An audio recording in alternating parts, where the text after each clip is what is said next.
Good morning students. मैं doctor Rajeev Dwivedi modern college of education Banthra Lucknow से एक बार पुनः अपनी ऑनलाइन कक्षा में डीएलएड द्वितीय सेमेस्टर के आप सभी प्रशिक्षुओं का स्वागत करता हूं।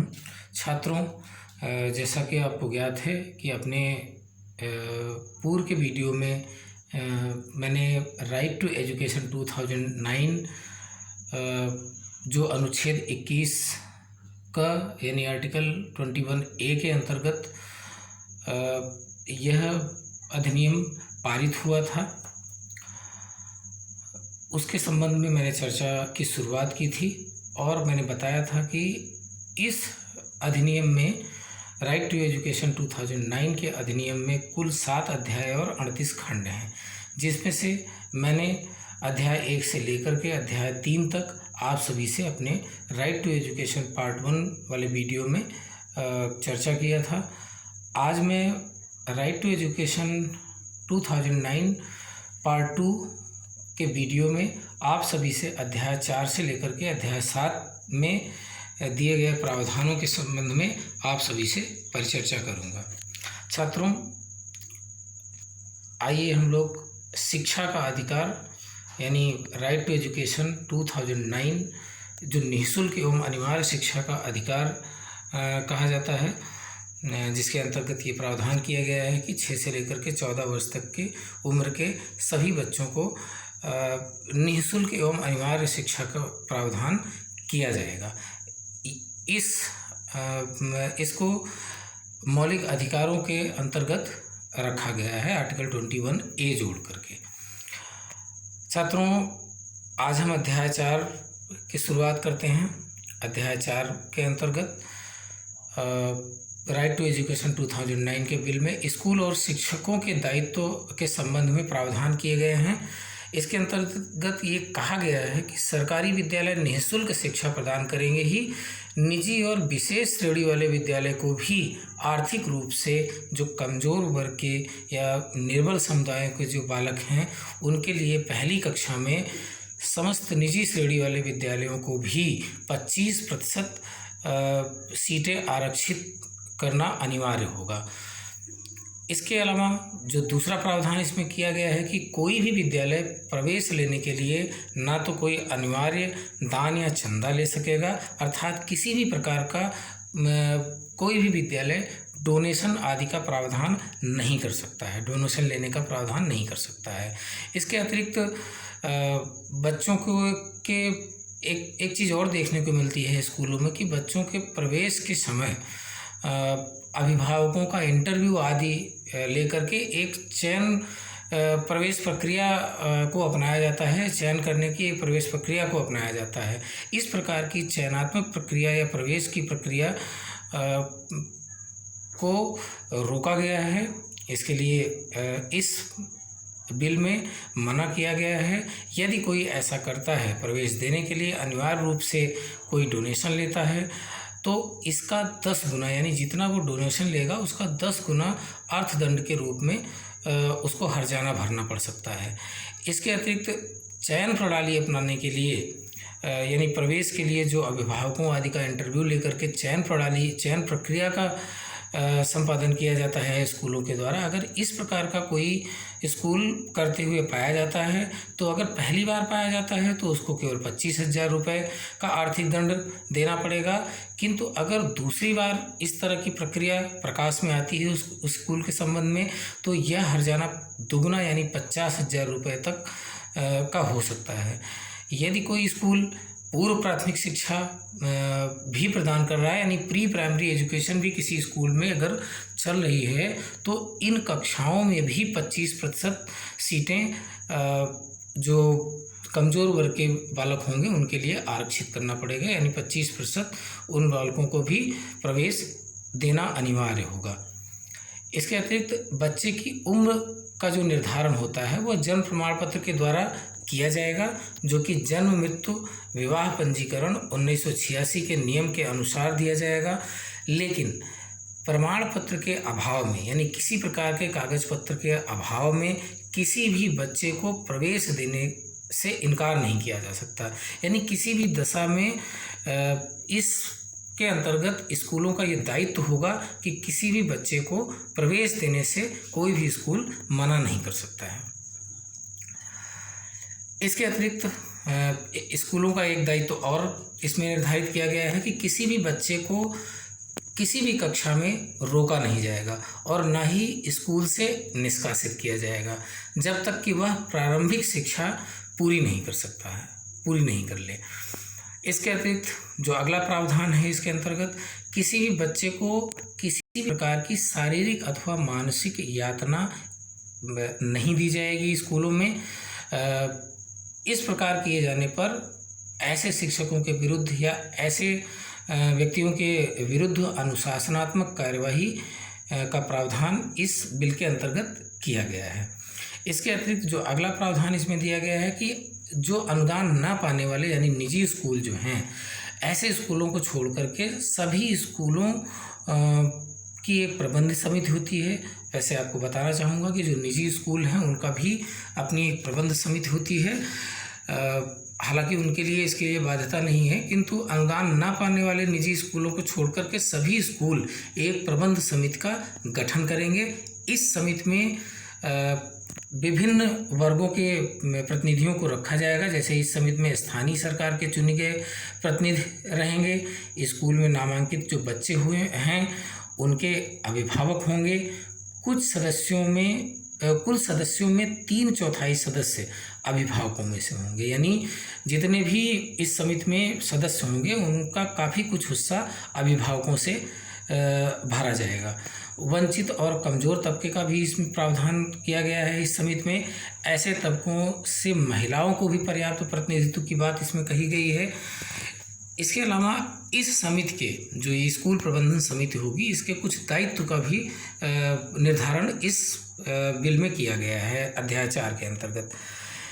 जैसे स्कूलों के कार्यों का अनुसरण करना, यानी स्कूल में जो भी कार्य आदि हो रहे हैं उनकी देख रेख करना ऐसे प्रबंध समिति के उत्तरदायित्व होगा। इसके अतिरिक्त स्कूलों की जो विकास योजना है उसको बनाने का कार्य एवं स्कूलों के विकास संबंधी जो संस्तुतियां हैं उसको करने का कार्य इस प्रकार की निर्मित प्रबंध समिति का दायित्व होगा। इसके अतिरिक्त सरकार या स्थानीय सरकार अथवा अन्य कहीं से जो भी प्राप्त अनुदान होते हैं उनके खर्चों आदि का अनुसरण करना, ये कार्य भी प्रबंध समिति का होगा। इसके अलावा अन्य अगर कोई कार्य सुझाए जाते हैं प्रबंध समिति के लिए तो उन कार्यों को भी प्रबंध समिति करने के लिए उत्तरदायी होगी।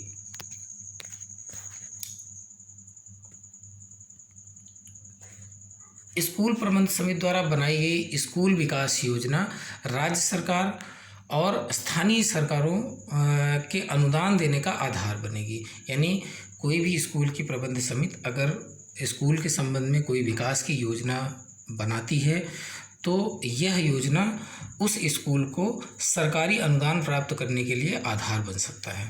इसके अतिरिक्त इस अध्याय में ही शिक्षकों के दायित्व का भी उल्लेख किया गया है। जैसे शिक्षकों का यह दायित्व होगा कि नियमित वे समय से स्कूल में उपस्थित रहेंगे, किसी भी प्रकार की इसमें लापरवाही नहीं करेंगे, पाठ्यक्रम के अनुसार यानी जो भी निर्धारित पाठ्यक्रम है उसके अनुसार उन्हें पढ़ाना पड़ेगा और उस पाठ्यक्रम को उनका पूरा करने का दायित्व भी बनता है। इसके अतिरिक्त निर्धारित समय में ही पाठ्यक्रम को पूरा करना पड़ेगा, इस बात का भी ध्यान रखना पड़ेगा शिक्षकों को। शिक्षकों का यह भी दायित्व बनता है कि प्रत्येक बच्चे की सीखने की जो योग्यता है उसका समय समय पर मूल्यांकन करेंगे, यानी सतत मूल्यांकन पर इसमें जोर दिया गया है। इसके अतिरिक्त नियमित जो टीचर पेरेंट्स मीटिंग है उसका आयोजन किया जाएगा और बच्चे की नियमितता, उपस्थिति, सीखने की गति और जो सीखने में प्रगति की चर्चा करना भी शिक्षकों का उत्तरदायित्व रहेगा। अभिभावकों को समय समय पर उनकी मीटिंग बुला करके उनसे उनके बच्चों के संबंध में इन सब चीज़ों से संबंधित चर्चा करना शिक्षकों का दायित्व माना गया है। इसके अतिरिक्त बताए गए अन्य कोई दायित्व भी शिक्षकों को निभाने पड़ेंगे। इस अधिनियम के लागू होने के 6 महीने बाद राज्य सरकार और स्थानीय अधिकारियों को यह सुनिश्चित करना होगा कि शिक्षक जो छात्रों का अनुपात है इस अधिनियम की अनुसूची के अनुसार हर एक स्कूल में होगा। इसके लिए गैर शैक्षणिक कार्यों जैसे सिर्फ जनगणना, चुनाव और आपदा राहत को छोड़ करके गैर शैक्षणिक जो कार्य होंगे उनसे शिक्षकों को पूरी तरह से हटाया जाएगा। नियुक्त करने वाले अधिकारियों को यह भी ध्यान रखना होगा कि विद्यालय में शिक्षकों की जो कुल रिक्तियां होंगी वह स्वीकृत पदों से 10% से अधिक नहीं होंगी। इसके अतिरिक्त अध्याय 5 की चर्चा कर लेते हैं। राइट टू एजुकेशन अध्याय 5 में प्रारंभिक शिक्षा का पाठ्यक्रम और इसके पूरा किए जाने के संबंध में प्रावधान किए गए हैं। जैसे इसमें पहला प्रावधान यह है कि जो प्रारंभिक शिक्षा हेतु पाठ्यक्रम निर्धारित किए गए हैं और मूल्यांकन की विधि उपयुक्त सरकार के अध्यादेश द्वारा ही निर्धारित किए जाएंगे अथवा किसी शैक्षणिक प्राधिकारी द्वारा निर्धारित किए जाएंगे। पाठ्यक्रम और जो मूल्यांकन की विधि होगी उसको तय करने वाले शैक्षणिक प्राधिकारी इन बातों का ध्यान देगा। जैसे संविधान के निहित मूल्यों के अनुसार ही मूल्यांकन की विधि का पालन करना पड़ेगा। इसके अतिरिक्त इस प्रकार से पाठ्यक्रम निर्धारण करना पड़ेगा कि बच्चों का समग्र विकास संभव हो सके पाठ्यक्रम से। इसके अतिरिक्त बच्चे का जो ज्ञान है, संभावित क्षमता है और उसकी प्रतिभा का विकास पूरी तरह से पाठ्यक्रम के आधार पर किया जा सके। इसके अतिरिक्त शारीरिक और मानसिक योग्यता का पूर्णतम विकास संभव हो सके इस पाठ्यक्रम के द्वारा, ऐसा पाठ्यक्रम निर्धारित किया जाना चाहिए। इसके अतिरिक्त बाल केंद्रित और बाल सुलभ तरीके से विभिन्न क्रियाकलापों, चाहे वो को करिकुलर एक्टिविटी हो या अन्य एक्टिविटीज़ हों, इसके अतिरिक्त सीखने सिखाने में अन्वेषण और खोज को बढ़ावा दिया जाएगा। यानी अन्वेषण और खोज के माध्यम से सीखने की क्रिया को उत्पन्न किया जाएगा। जहाँ तक हो सके पढ़ाई का माध्यम बच्चे की मातृभाषा को ही रखा जाएगा, क्योंकि प्राथमिक स्तर तक बच्चे अपनी मातृभाषा में सबसे सहज और सबसे सरल तरीके से सीखने के लिए तत्पर रहते हैं। बच्चों को किसी भी प्रकार की भय, सदमा और चिंता मुक्त बनाना और उसे अपने विचारों को खुलकर कहने में सक्षम बनाने के लिए तमाम तरह की युक्तियाँ इसमें की जाएंगी। पाठ्यक्रम इस प्रकार से निर्धारित किया जाएगा। इसके अतिरिक्त बच्चे की ज्ञान की समझ और इसे व्यवहार में लाने की जो योग्यता है उसका व्यापक एवं निरंतर मूल्यांकन किया जाएगा। प्रारंभिक शिक्षा को पूरा करने से पहले किसी भी बच्चे को किसी भी प्रकार के बोर्ड की परीक्षा पास करना आवश्यक नहीं होगा।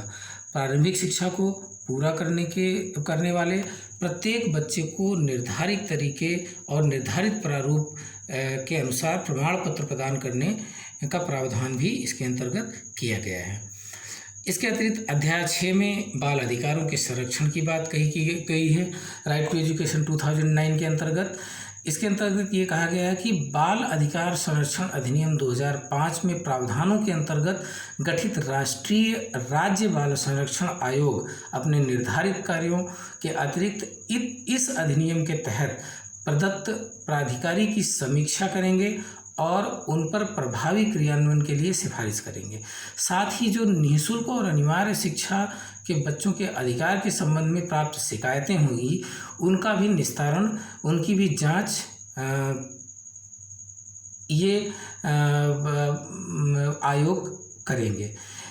इस अधिनियम के अंतर्गत बच्चे की शिक्षा के अधिकार से संबंधित कोई भी शिकायत लिखित रूप में संबंधित क्षेत्राधिकारी यानी संबंधित क्षेत्र शिक्षा के क्षेत्राधिकारी से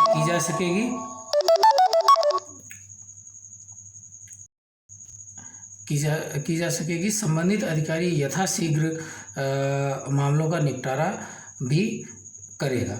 राष्ट्रीय सलाहकार परिषद का गठन केंद्र सरकार करेगी, जिसमें प्रारंभिक शिक्षा तथा बाल विकास के क्षेत्र में अनुभवी लोगों को रखा जाएगा। राष्ट्रीय सलाहकार परिषद का काम इस अधिनियम के प्रावधानों के प्रभावी ढंग से लागू करने के बारे में केंद्र सरकार को परामर्श देना होगा। इसके अतिरिक्त अध्याय 7 जो कि इसका अंतिम अध्याय है, उसके अंतर्गत जो प्रावधान किए गए हैं उसको भी हम सभी देख लेते हैं। इस अधिनियम के प्रावधानों के क्रियान्वयन हेतु केंद्र सरकार, उपयुक्त सरकार और स्थानीय प्राधिकारी संबंधित नियम बना सकती हैं। यानी इससे संबंधित अगर कोई ज़रूरी नियम और भी बनाने की आवश्यकता पड़ी तो ऐसे अधिकारी या सरकार नियम आदि बना सकते हैं। इस अधिनियम अथवा इसके बाबत बनाए गए नियमों और आदेशों के पालन में केंद्र सरकार, राज्य सरकार, राज्य बाल अधिकार संरक्षण आयोग, स्थानीय प्राधिकारी, स्कूल प्रबंधन समिति और इस अधिनियम से जुड़े किसी भी व्यक्ति द्वारा यदि सच्चे विश्वास के साथ किए गए कार्य पर कोई भी मुकदमा या कोई भी वैधानिक प्रक्रिया नहीं चलाई जाएगी। इससे कहीं ना कहीं ऐसे अधिकारियों को पूरी तरह से संरक्षण दिया गया है जो इस क्षेत्र में सराहनीय कार्य कर रहे हैं। आवश्यक नियम आदि अपनी तरफ से अगर कोई लागू करना हो तो ऐसे अधिकारी कर सकते हैं, उन पर किसी भी प्रकार का मुकदमा नहीं चलाया जाएगा। तो छात्रों, ये आप सभी से मैंने आज राइट टू एजुकेशन 2009 के अध्याय 4 से लेकर के अध्याय 7 के संबंध में आप सभी से मैंने परिचर्चा की। इसके अंतर्गत जो भी प्रावधान आते हैं उन सभी पर विस्तार से आप सभी से मैंने चर्चा किया। अब अगले वीडियो में ऑनलाइन कक्षा में मैं एक नए टॉपिक, एक नए प्रकरण के साथ पुनः आपके समक्ष उपस्थित होऊंगा। तब तक के लिए नमस्कार। सुरक्षित रहें, स्वस्थ रहें, अपने घर में रहें। धन्यवाद।